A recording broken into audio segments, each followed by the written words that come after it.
So to come here tonight at 10, one man reunited with his family more than a decade and a half later after being wrongly convicted of killing two. As soon as I picked up the phone, he just says, I got good news. And he's like, it's official, you're going home. And I couldn't breathe for a minute. Yeah, what the Innocence Project found to turn his case around and what he's planning to do with his newfound freedom. Food served to Michigan National Guardsmen and women in D.C. is making them sick. They say they found everything from mold to metal in it. What Michigan lawmakers now intend to do. A Belding man is being called a hero by a complete stranger. We'll let you know what she lost in the parking lot and how we found it. And just a reminder, you can get more news and weather from Fox 17 by downloading our app on your streaming device like Fire TV and Roku. We'll be right back after this. Welcome back. A man in Metro Detroit is about to wrap up his second full week of freedom after more than a decade and a half behind bars for something he said he never did. Yeah, thanks to Western Michigan University's Cooley Law School, he is not only free but also looking to make a difference now for others. For nearly 16 years, daily while incarcerated, Kenneth Nixon had one thought. That thought in the back of your mind that I'm innocent, I shouldn't be in this situation. It comes up regularly. It's the only lever of hope that you have. It's the only beacon of hope that you have to hold on to. But on February 18th, he was able to hold on to his family once again. I walked out into a crowd of love. Thank God it's over.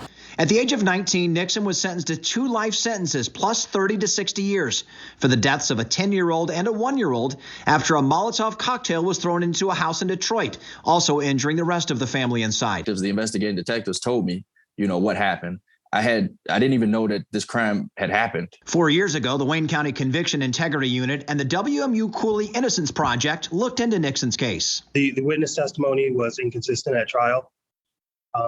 The jailhouse informant was used to buttress the inconsistent witness, and he was offered time off of his own sentence for testimony in this case and another. And after the jailhouse informant admitted he had gained knowledge of Nixon's case through news coverage, eventually Nixon's charges were dropped. As soon as I picked up the phone, he just says, I got good news. Like, my heart kind of sank. I'm like, okay, what is it?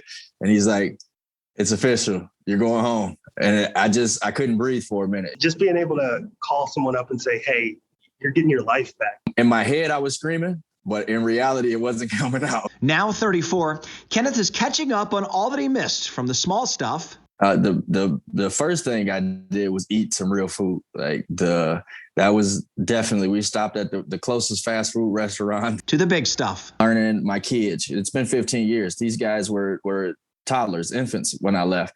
And now my youngest son is being recruited by college football teams, and my oldest son is replacing the motor in his car right now as we speak. So that's a big difference from, when I left, these guys were walking around in diapers.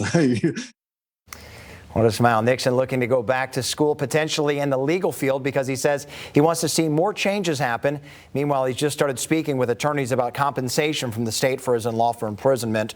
WMU Cooley Law School Innocence Project, mostly grant funded. Kenneth Nixon's case, meanwhile, marks their 5th exoneration since 2003.